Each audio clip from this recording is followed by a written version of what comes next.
today Chris and I are going to plant out this bed, which is really exciting. It's the first sort of major planting of the spring. So this is essentially, just before we plant, it's just a tonic to give the plants a bit of extra sort of oomph, a wee bit of extra nutrition so that they can cope better with the transplanting, because it's obviously a bit of a shock to go from a cosy little punnet in the shade house out into the big wide world.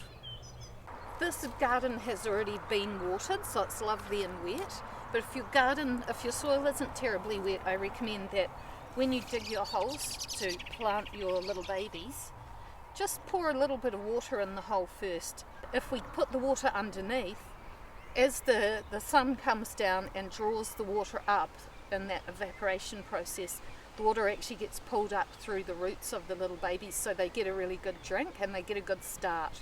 And I've just always noticed that if I do that, they respond really well. Thinking about the size of the plant when it's grown, but imagining how big they're ultimately going to become when they're grown, we allow for that space.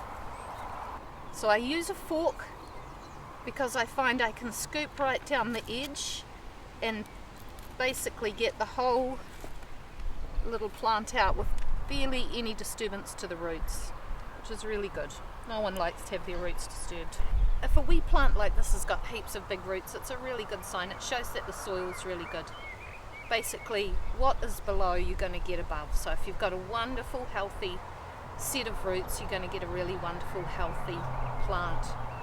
But we want to be really careful with these roots. Obviously, they're very delicate. So some people might have this theory of you get the plant out and you break it up and spread the roots around before you plant it. But I really would discourage that unless the plant is terribly overgrown and has been trapped in a little pot that it was far too big for, and then it's called being root bound, and then you might gently want to tease some of the roots out. But on the whole, you really want to disturb the roots as little as possible.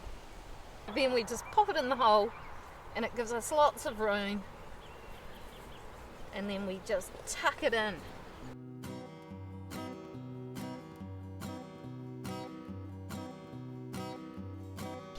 So if I planted this little baby with this much stalk sticking out of the ground and then the wind comes up, you can see what happens. It's just going to struggle and get weather beaten and just not be a happy little camper. So you want to plant them right up, get them right into the soil up to their bottom leaf.